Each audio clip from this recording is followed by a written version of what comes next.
Good morning, everybody, and Merry Christmas. This is the last day before your Christmas break.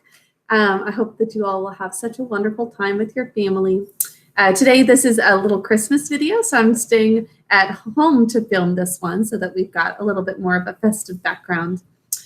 So I have a little story about a Christmas carol for you all to read today. Who has read this story before? Or maybe you've seen a movie version of it. There's, I know, a Muppets Christmas Carol that maybe some of you have seen before, or other versions of that. And it's a classic story by Charles Dickens. This is actually one that is on Epic. We're not going to be reading the version on Epic. But it is the same type of story that a lot of us are starting to do in reading groups. So I hope that you all enjoy. Let's get started. I'm going to present my screen over to our story.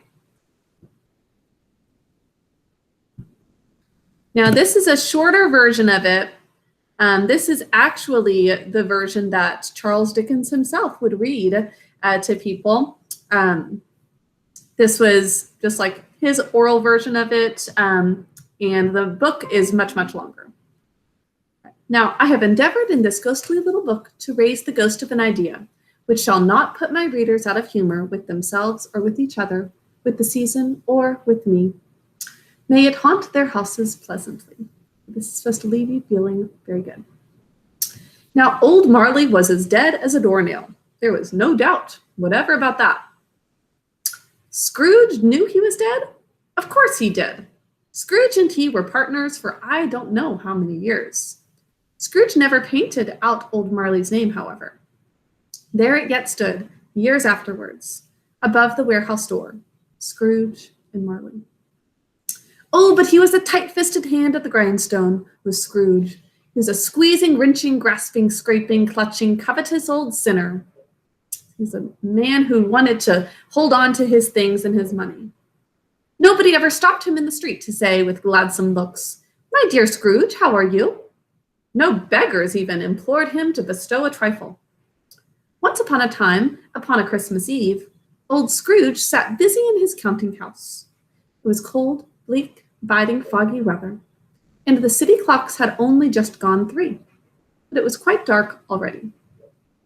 The door of Scrooge's counting house was open, that he might keep his eye upon his clerk, in a dismal little cell beyond.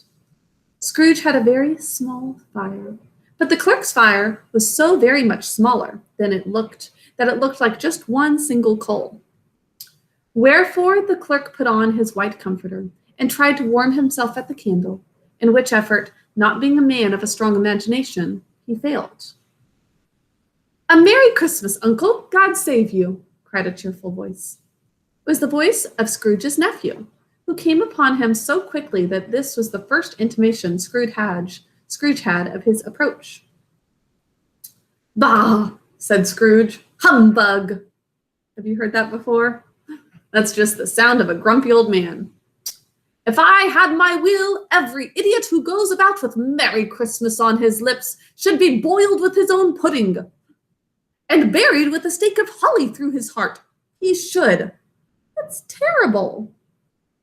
He hates Christmas. Now, some of this is because his good friend has just died, remember. "Uncle, I am sure I have always thought of Christmas time, apart from the veneration due to its sacred origin, though it has never put a scrap of gold or silver in my pocket. I believe that it has done me some good, and will do me good, and I say God bless it." Says there are good reasons to be happy at Christmas time. The clerk in the tank involuntarily applauded. "Let me hear another sound from you," said Scrooge, "and you'll keep your Christmas by losing your situation." "Don't be angry, Uncle. Come, dine with us tomorrow." "Why did you get married?" he said. "Because I fell in love." "Because you fell in love," growled Scrooge, as if that were the only one thing in the world more ridiculous than a Merry Christmas. "Good afternoon." His nephew left the room without an angry word, notwithstanding. The clerk, in letting Scrooge's nephew out, had let 2 portly gentlemen in. "Have I the pleasure of addressing Mr. Scrooge or Mr. Marley?" said one of the gentlemen, referring to a list. Well, Mr. Marley died 7 years ago this very night. At this festive season, Mr. Scrooge, said the gentleman, taking up a pen, it is more than usually desirable that we should make some slight provision for the poor and destitute, sir. What shall I put you down for? Saying, Scrooge, at this time we usually give a little to the poor. Nothing! I don't make merry myself at Christmas, and I can't afford to make idle people merry. I help to support the prisons and the workhouses. They cost enough, and those who are badly off must go there. Wow. Well, many would rather die than go to prisons or workhouses. If they would rather die, they had just better do it and decrease the surplus population. At length, the hour of shutting up the counting house arrived. You'll want all day tomorrow, I suppose. Right at the top here. It's only once a year, sir. A poor excuse for picking a man's pocket every 25th of December. Be here all the earlier next morning. Scrooge took his melancholy dinner and went home to bed. He lived in a gloomy suite of rooms which had once belonged to his deceased partner. Now, it is a fact that there was nothing at all particular about the knocker on the door of this house, except that it was very large. Also, that Scrooge had as little of what is called fancy about him as any man in the city of London. And yet Scrooge, having his key in the lock of the door, saw in the knocker, not a knocker, but Marley's face. That's what he imagined. As Scrooge looked fixedly at this phenomenon, it was suddenly a knocker again. And by a knocker, it means on a door. I don't know if any of you have that. Do you have one of those where you just rap it and it's the metal that clinks rather than a doorbell or just your hand knocking?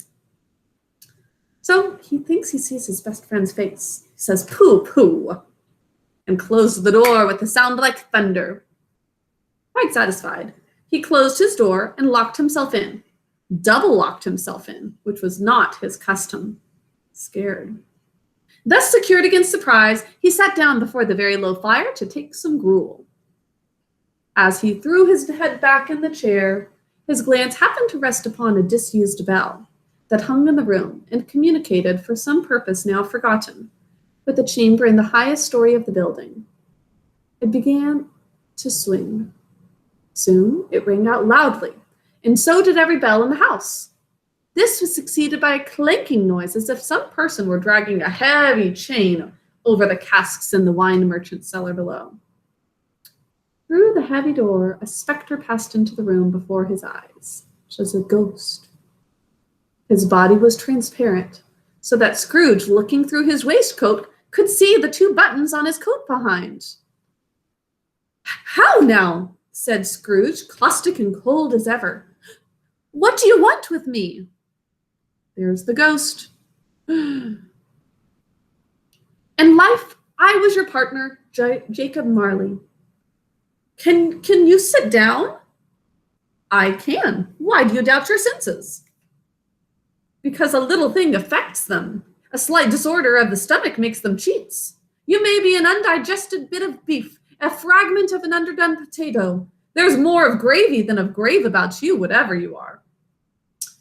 "Hear me, my time is nearly gone. I am here tonight to warn you that you have yet a chance and hope of escaping my fate. A chance and hope of my procuring, Ebenezer. You will be haunted by 3 spirits, 3 different ghosts." "Jacob, I think I'd rather not." "Expect the first tomorrow night when the bell tolls 1. It walked backward from him, and every step it took, the window raised itself a little, so that when the apparition reached it, it was wide open. Scrooge closed the window and examined the door by which the ghost had entered. It was double locked, and the bolts were undisturbed. Scrooge tried to say, "Humbug," but stopped at the first syllable and fell asleep on the instant. So, 3 ghosts are going to appear. Time for stave 2, or part 2 of the story. Now, when Scrooge awoke, it was so dark, and the church clock tolled a deep, dull, hollow, melancholy 1. Light flashed up in the room upon the instant, and the curtains of his bed were drawn aside by a strange figure, like a child, yet not so like a child as like an old man. Its hair was white, yet the face had not a wrinkle in it. Kind of sounds like a great-great-grandmother Irene, doesn't it? It held a branch of fresh green holly in its hand, yet had its dress trimmed with summer flowers. But the strangest thing about it was that from the crown of its head, there was a bright clear jet of light by which all this was visible. Who and what are you? I am the ghost of Christmas past. Rise and walk. It would have been in vain for Scrooge to plead that the weather and the hour were not adapted to pedestrian purposes, meaning we really shouldn't get out right now. Bear but a touch of my hand there, said the spirit, laying it upon his heart, and you shall be upheld. As the words were spoken, they passed through the wall and stood in the busy thoroughfares of the city. It was made plain enough by the dressing of the shops that here too it was Christmas time. The ghost stopped at a certain warehouse door and asked Scrooge if he knew it. Know it? Well, was I apprenticed here? So this is the place where he used to work. They went in. At sight of an old gentleman in a Welsh wig sitting behind such a high desk, Scrooge cried in great excitement, Why, it's old Fezwig, alive again! Old Fezwig rubbed his hands and called out in a jovial voice, Yo-ho there, Ebenezer, Dick! Dick Wilkins, to be sure, said Scrooge to the ghost. My old fellow prentice, bless me, yes. Yo-ho, said Fezziwig. No more work tonight. Christmas Eve, Dick, Ebenezer, clear away, my lads. Every movable was packed off. The floor was swept, the lamps were trimmed, fuel was heaped upon the fire. In came a fiddler with a music book. In came Mrs. Fezziwig, one vast substantial smile.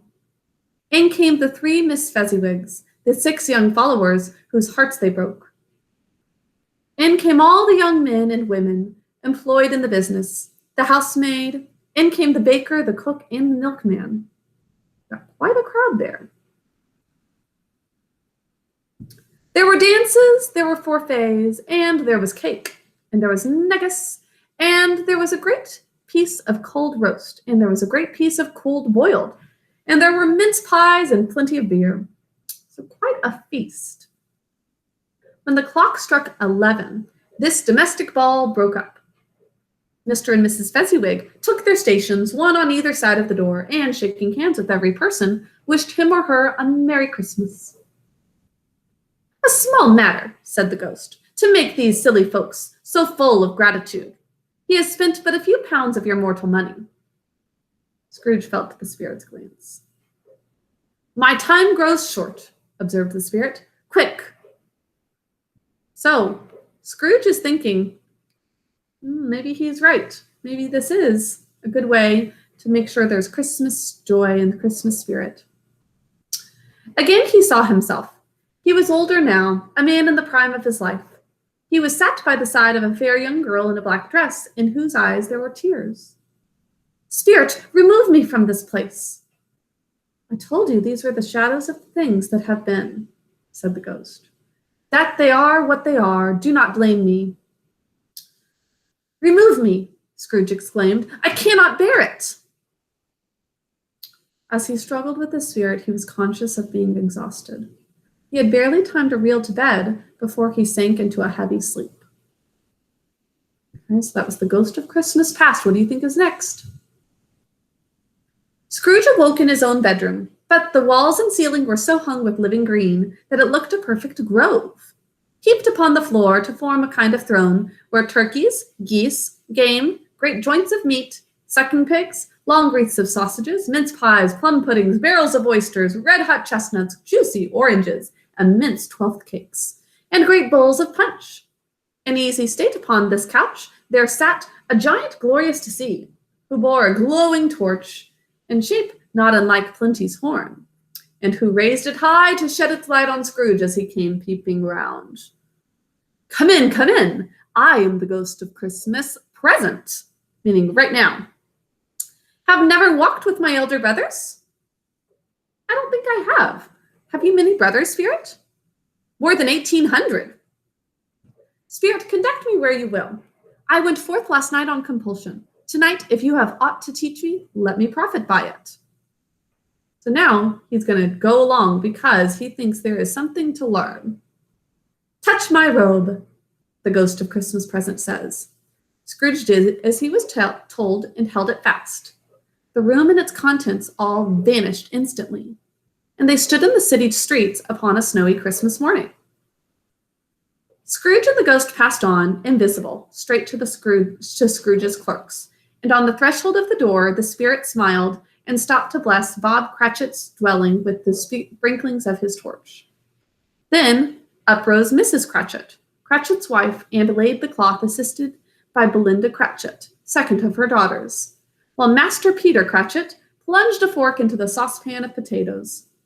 And now 2 smaller Cratchits, boy and girl, came tearing in, screaming that outside the baker's they had smelt the goose and known it for their own, and basking in luxurious thoughts of sage and onion, these young Cratchits danced about the table and exalted Master Peter Cratchit to the skies, while he blew the fire until the slow potatoes, bubbling up, knocked loudly at the saucepan lid to be let out and peeled. What has ever got your precious father, then? Said Mrs. Cratchit. And in came little Bob, the father, with at least 3 feet of comforter, exclusive of the fringe, hanging down before him, and his threadbare clothes darned up and brushed to look seasonable, and Tiny Tim upon his shoulder. Oh, alas for Tiny Tim! He bore a little crutch and had his limbs supported by an iron frame. This poor, poor family. Why, where's our Martha? Cried Bob Cratchit. Not coming, said Mrs. Cratchit. Not coming?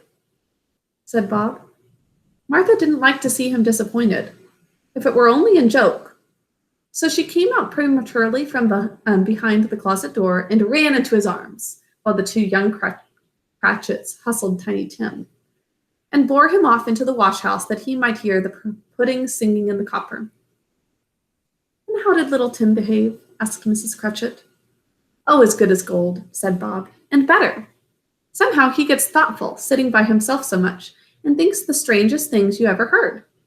He told me, coming home, that he hoped the people saw him in the church because he was a cripple, and it might be pleasant to them to remember upon Christmas Day who made lame beggars walk and blind men see. He's saying, it's not so bad to be a cripple who's not able to walk, because maybe other people will point their eyes to Jesus, who's what Christmas is about, he's saying. So his active little crutch was heard upon the floor, and back came Tiny Tim before another word was spoken, escorted by his brother and sister to his stool beside the fire. Now Master Peter and the 2 ubiquitous young Cratchits went to fetch the goose, with which they soon returned in high procession. Bob said he didn't believe there ever was such a goose cooked. Its tenderness and flavor, size and cheapness, were the themes of universal admiration. Eked out by applesauce and mashed potatoes, it was a sufficient dinner for the whole family. Indeed, as Mrs. Cratchit said with great delight, surveying one small atom of a bone upon the dish, they hadn't ate it all at last. Yet everyone had had enough, and the youngest Cratchits in particular were steeped in sage and onion to the eyebrows. But now, the plates being changed by Miss Belinda, Mrs. Cratchit left the room alone, too nervous to bear witness, to take the pudding up and bring it in. Hello, a great deal of steam. The pudding was out of the copper, a smell like a washing day. That was the cloth. A smell like an eating house and a pastry cook's next door to each other, with a laundress's next door to that. That was the pudding. In half a minute, Mrs. Cratchit entered, flushed but smiling proudly, with the pudding like a speckled cannonball, so hard and firm, blazing in half a quartern of ignited brandy, and bedight with Christmas holly struck into the top of it. Oh, a wonderful pudding, Bob Cratchit said, and calmly too, that he regarded it as the greatest success achieved by Mrs. Cratchit since their marriage. At last the dinner was all done. The cloth was cleared, the hearth swept, and the fire made up. The compound in the jug being tasted and considered perfect, Apples and oranges were put upon the table, and a shovelful of chestnuts on the fire. Then all the Cratchit family drew round the hearth in what Bob Cratchit called a circle, and at Bob Cratchit's elbow stood the family display of glass, 2 tumblers and a custard cup without a handle. These held the hot stuff from the jug, however, as well as golden goblets would have done, and Bob served it out with beaming looks, while the chestnuts on the fire sputtered and crackled noisily. Then Bob proposed. "A Merry Christmas to all, my dears. God bless us." "God bless us, everyone," said Tiny Tim, the last of all. "Mr. Scrooge," said Bob, "I'll give you Mr. Scrooge, the founder of the feast." "The founder of the feast, indeed," cried Mrs. Cratchit, reddening. "The odious, stingy, hard, unfeeling man. Nobody knows it better than you do, poor fellow." "My dear," said Bob's mild answer, "Christmas Day." So what do they think of Scrooge, Ebenezer Scrooge? He is not to be thanked for all of this. He is, as they say, stingy, which means he does not like to give up anything of his own. Now, Scrooge was the ogre of the family. The mention of his name cast a dark shadow on the party, which was not dispelled for full 5 minutes. After it had passed away, they were 10 times merrier than before, from the mere relief of Scrooge the Baleful being done with. The chestnuts in the jug went round, and by they had a song about a lost child traveling in the snow, from Tiny Tim, who had a plaintive little voice, and sang it very well indeed. They were not a handsome family. They were not well dressed. Their shoes were far from being waterproof. Their clothes were scanty, and Peter might have known, and very likely did, the inside of a pawnbroker's. But they were happy, grateful, pleased with one another, and contented with the time. It was a great surprise to Scrooge as this scene vanished to bear a hearty laugh. It was a much greater surprise to Scrooge to recognize it as his own nephew's, and to find himself in a bright, dry, gleaming room, with the spirit standing smiling by his face and looking at that same nephew. "He said that Christmas was a humbug, as I live," cried Scrooge's nephew. "He believed it, too." "More shame for him, Fred," said Scrooge's niece. "He is a comical old fellow," said Scrooge's nephew, "who suffers by his ill whims. Himself, always. Here he takes it into his head to dislike us, and he won't come and dine with us. What's the consequence? He don't lose much of a dinner." After tea, they had some music. Then they set to a game called Yes and No, where Scrooge's nephew had to think of something, and the rest must find out what. He only answering to their questions yes or no. The fire of questioning elicited from him that he was thinking of an animal, rather a disagreeable animal, an animal that growled and grunted sometimes, and talked sometimes, and lived in London, and was not a horse or a cow or a cat or a bear. At last, the plump little sister cried out, "I know what it is, Fred. I know what it is. It's your Uncle Scrooge." Suddenly, as they stood together in an open place, the bell struck 12. Scrooge looked about him for the ghost and saw it no more. As the last stroke ceased to vibrate, he beheld a solemn phantom, draped and hooded, coming like a mist along the ground towards him.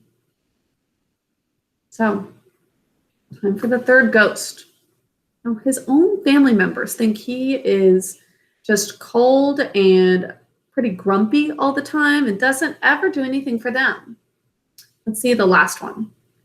Now, the phantom was shrouded in a deep black garment which concealed its head. "I am the presence of the ghost of Christmas yet to come, ghost of the future. I fear you more than any specter I have seen. Will you not speak to me?" It gave him no reply. The hand was pointed straight before them. "I know, lead on, spirit." The city seemed to spring about them as the spirit stopped beside one little knot of businessmen. Scrooge advanced to listen to their talk. "No," said a great fat man with a monstrous chin. "I don't know much. I only know that he's dead." "What has he done with his money?" asked a red-faced gentleman. Scrooge was at first inclined to be surprised that the spirit should attach importance to conversation apparently so trivial. They left this busy scene and went into an obscure part of the town, to a low shop where iron, old rags, bottles, bones, and greasy offal were bought. A gray-haired rascal of great age sat smoking his pipe. A woman with a heavy bundle slunk into the shop. What do you call this? Bed curtains? His blankets? They'd have wasted it by dressing him up in it if it hadn't been for me. Scrooge listened to this dialogue in horror. Spirit, I see. The case of this unhappy man might be my own. My life tends that way now. Merciful heaven, what is this? The scene had changed. The ghost conducted him to poor Bob Cratchit's house and found the mother and the children seated round the fire. Quiet, very quiet. The noisy little Cratchits were still as statues in one corner. What do you think they'll think of Ebenezer Scrooge being dead? This is far in the future, but what do you think? And he took a child and set him in the midst of them. Where had Scrooge heard those words? He had not dreamed them. The boy must have read them out as he and the spirit crossed the threshold. The mother laid her work upon the table and put her hand up to her face. The color hurts my eyes, she said. I wouldn't show weak eyes to your father when he comes home. It must be near his time. Past it, rather, Peter answered, shutting up his book. But I think he has walked a little slower than he used these few last evenings, mother. I've known him walk with Tiny Tim upon his shoulder, very fast indeed. And so have I, cried out Peter, often. But he was very light to carry, and his father loved him so. But it was no trouble. And there is your father at the door. I'm going to get some water. I'll be right back.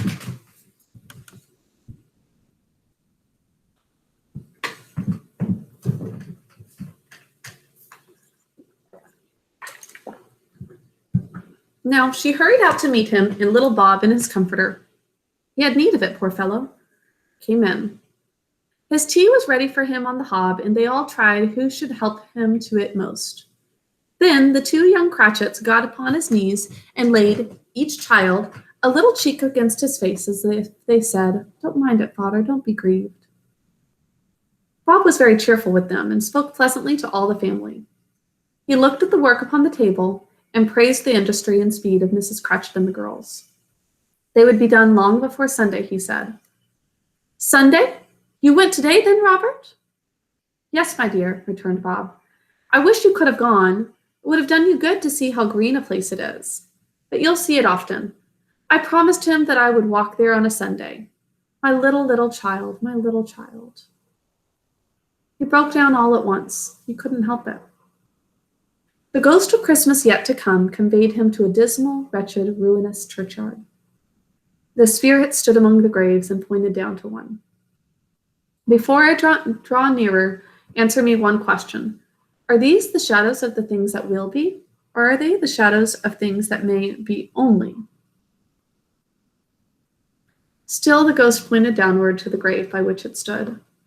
Men's courses will foreshadow certain ends, meaning your choices will actually dictate what happens. Now Scrooge, trembling as he went, followed the finger and read upon the stone of the neglected grave his own name, Ebenezer Scrooge. No, Spirit, oh no. Spirit, hear me. I'm not the man I was. I will honor Christmas in my heart and try to keep it all the year. Holding up his hands, he saw an alteration in the phantom's hood and dress. It shrunk, collapsed, and dwindled down into a bedpost. Yes, and the bedpost was his own. The bed was his own. The room was his own. Best and happiest of all, the time before him was his own to make amends in. He was checked in his transports by the churches, ringing out the lustiest peals he had ever heard. Running to the window, he opened it and put out his head. What's today? Cried Scrooge, calling downward to a boy. Today? Why, Christmas Day! Will Scrooge be happy? It's Christmas Day! I haven't missed it! Do you know the poulterers in the next street but one at the corner? I should hope I did. An intelligent boy, Scrooge says. A remarkable boy. Do you know whether they've sold the prize turkey that was hanging up there?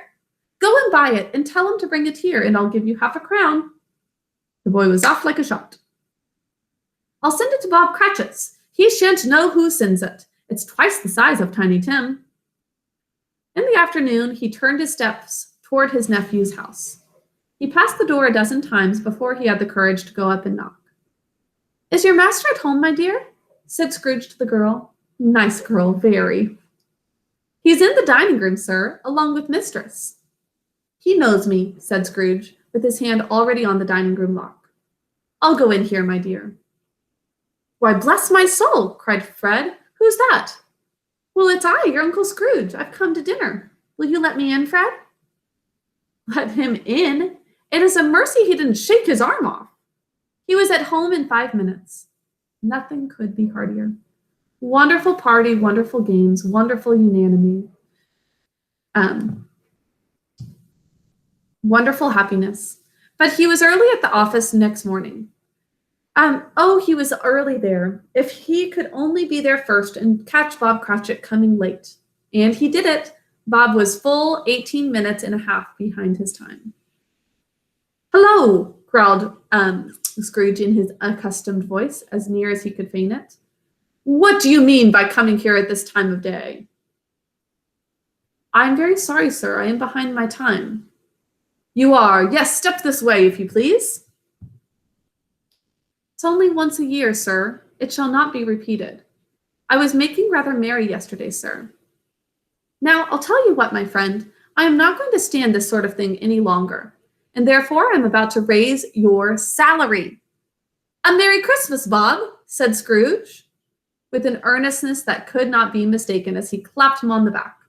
So he acted like he was his old self, but really he's saying he can't stand to be grumpy like that anymore. "We will discuss your affairs this very afternoon over a bowl of smoking bishop." Scrooge was better than his word. He did it all and infinitely more. And to Tiny Tim, who did not die, he was a second father. He had no further intercourse with spirits, and it was always said of him that he knew how to keep Christmas well, if any man alive possessed the knowledge. May that be truly said of us and all of us. And so, as Tiny Tim observed, God bless us, everyone. Okay, there is the Christmas Carol. So it is a wonderful story of his redemption as he really learns about the Christmas spirit, just like the Grinch, which we're going to be watching today. So Merry Christmas to all of you, and I hope that you have a wonderful time with your families. I am looking forward to seeing you guys in January, but you've got 2 whole weeks off. Enjoy it. Bye. Merry Christmas.